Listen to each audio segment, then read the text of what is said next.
لائیں کہیں کہ ہمارا رب اللہ ہے، پھر اس پر جم جائیں۔ ان پر فرشتوں کا نزول ہوتا ہے، نہ کوئی غم کرو نہ خوف، خوشیاں مناؤ جنت کی جس کا تم سے وعدہ کیا گیا تھا۔ اللہ کی ربوبیت پر اطمینان جب انسان کو ہو جاتا ہے، میرا رب اللہ ہے، ربی اللہ، انسان کے لیے نہ کوئی کھٹکا، نہ کوئی خطرہ، نہ کوئی خوف، نہ کوئی حزن۔ جو کچھ ہو رہا ہے کس کے اذن سے ہو رہا ہے؟ اللہ کے اذن سے۔ اللہ کے اذن کے بغیر پتا تک نہیں ہلتا۔ یہ کوئی اندھا بہرا مادہ نہیں ہے جس سے مجھے کوئی خوف ہو۔ اندھا بھینسا چلا آ رہا ہو اس سے تو ڈرنے کا ہر انسان کو ڈرنا چاہیے، نہ معلوم کس کو ٹکر مار دے۔ لیکن نہیں، اس کائنات کو چلانے والا ایک سمیع و بصیر خدا ہے، وہ جو میرا دوست ہے، میرا ولی ہے۔ اللہ ولی الذین آمنوا یخرجہم من الظلمات الی النور۔ اللہ اہل ایمان کا ولی ہے، ساتھی ہے، پشت پناہ ہے، مددگار ہے، حمایتی ہے۔ بتائیے جسے یقین ہو جائے کہ اللہ میرا مددگار، اللہ میرا محافظ، اللہ میرا پشت پناہ، اللہ میرا حمایتی، اس کے لیے کوئی خوف ہوگا؟ اس سے کوئی ڈر ہوگا؟ میں مثال دیا کرتا ہوں ایک بہت سادہ، پنجاب کے دیہات کی۔ وہ بڑا چودھری ہے اور کوئی غریب کسان ہے۔ اس غریب کسان کے جانوروں کو ہر وقت اندیشہ ہوگا چوری کا، کوئی میری بھینس کھول کر نہ لے جائے، کوئی میرا بیل کھول کر نہ لے جائے۔ لیکن جس کے بارے میں یہ سب کو معلوم ہو کہ وہ جو بڑا چودھری ہے وہ اس کا دوست ہے، اس کی بچیا کو کوئی خوف ہوگا؟ اس کی بھینس پر کوئی ہاتھ ڈالے گا؟ اسے کوئی اندیشہ ہوگا؟ نہیں۔ کیوں؟ کہ وہ بڑا چودھری، بڑا اس کا یہاں کا سردار، جاگیردار، سب کو معلوم ہے وہ میرا دوست ہے، کوئی میرے خلاف اقدام نہیں کر سکتا۔ اس دنیا میں یہ چھوٹی سی بات اگر آپ کے دلی اطمینان اور سکون کا باعث بن سکتی ہے تو ذرا تصور کیجئے۔ میں لفظ تصور استعمال کروں گا صرف اس لیے کہ اس کا ہم جس کو کہتے ہیں ادراک اور شعور کر نہیں سکتے، اگر کے ساتھ کر سکتے۔ اگر یقین ہو کہ اللہ میرا مددگار اور یقین ہو کہ اللہ ہر آن میرے ساتھ ہے، پھر کوئی خوف؟ کس کا خوف؟ کوئی شے اللہ سے بالا تر ہے؟ کوئی قوت اس سے زیادہ طاقتور ہے؟ کوئی اس کے ارادے کو بدلنے والا ہے؟ کوئی اس کی مشیت کے آڑے آنے والا ہے؟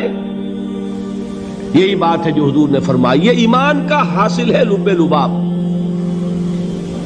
کہ دیکھو اچھی طرح اس بات کو ذہن نشین کر لو، اگر تمام انسان مل کر تمہیں کوئی نقصان پہنچانا چاہے نہیں پہنچا سکتے مگر جو کچھ اللہ نے لکھ دیا ہو، اور تمام انسان مل کر تمہیں کوئی نفع پہنچانا چاہے نہیں پہنچا سکتے مگر وہ شے جو اللہ نے طے کر دی۔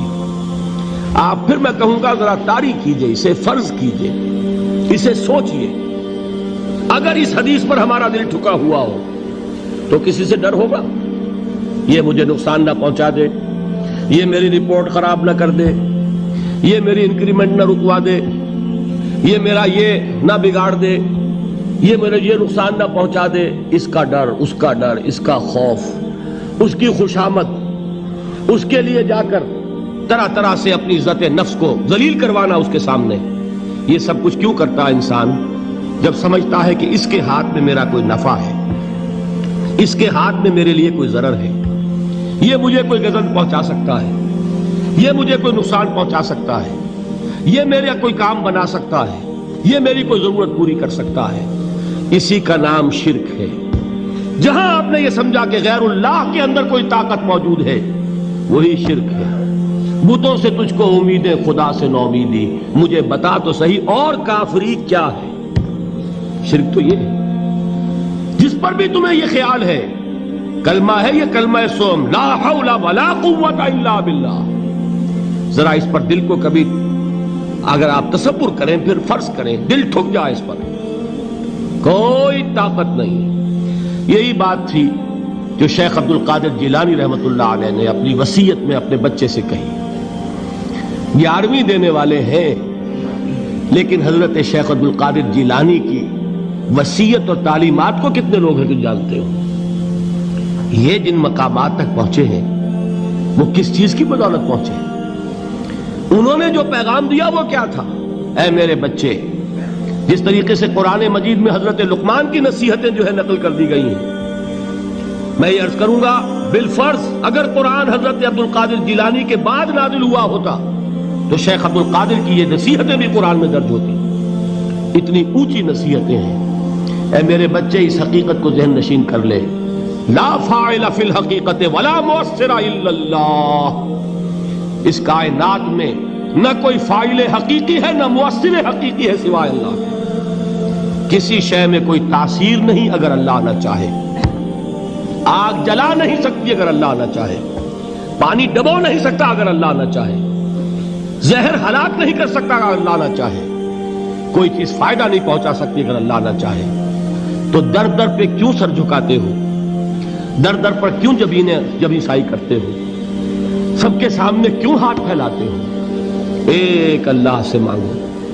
ایک اللہ کے سامنے زمین پر اپنی جبین رکھو.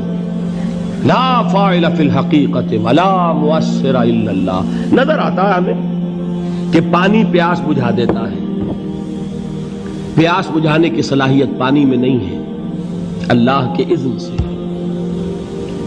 کھانا بھوک مٹا دیتا ہے. بھوک مٹانے کی صلاحیت کھانے میں نہیں ہے، اذن رب میں. دیکھیے یہی یقین تھا. حضرت موسیٰ علیہ السلام کا واقعہ یاد کیجئے. سامنے سمندر آ گیا ہے. قوم دیکھتی ہے پیچھے کہ گرد و غبار کا طوفان ہے. معلوم ہوا کہ فرعون اپنے لشکر سمیت آ گیا ہے. لشکر جب چلتا تھا تیز رفتاری کے ساتھ تو گرد و غبار کا جو طوفان اٹھتا تھا اس کا تصور کیجئے. اور لمحہ بلمحہ وہ قریب آ رہا ہے. پوری قوم نے کیا کہا؟ اے موسیٰ انا لمدرکون. اے موسیٰ ہم کو پکڑے گئے. قرآن مجید نے تو یہاں وہ باتیں نہیں لکھی ہے، لیکن تورات میں یہ درج ہے کہ بنی اسرائیل جھگڑنے لگے، دست و گریبان ہو گئے موسیٰ کے ساتھ. موسیٰ ہمیں یہاں مروایا لا کر، اس سے تو ہم ہی بہتر تھے. وہاں کھانے کو ملتا تھا، زندگی تو تھی. بیگار ہم کر رہے تھے، موت تو نہیں تھی. اب جو کچھ ہوگا اس کا تصور کرو، جس طریقے سے ہمارے ٹکڑے اڑائے جائیں گے. تو لڑ رہے ہیں حضرت موسیٰ علیہ السلام سے. یہ تورات کی تفصیل ہے. قرآن میں صرف اتنا آیا ہے، پریشان ہو کر انہوں نے کہا انا لمدرکون. موسیٰ ہم تو پکڑے گئے. اس وقت موسیٰ کا جواب کیا ہے؟ کلا ان معی ربی سیہدین. نہیں، میرے ساتھ میرا رب ہے، وہ راستہ دے گا. بتائیے کہاں راستہ نظر آ رہا ہے؟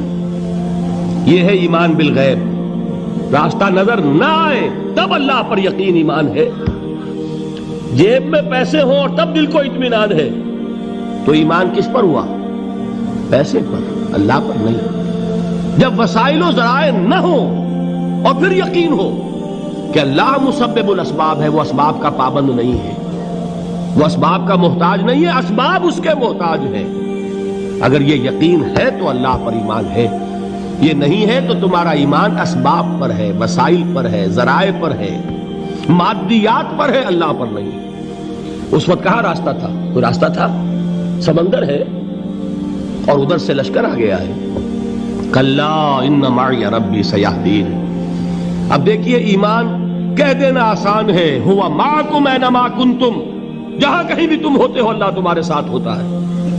لیکن اس کا یقین قائم ہو جائے تو زمین و آسمان کا فرق واقع ہو جائے.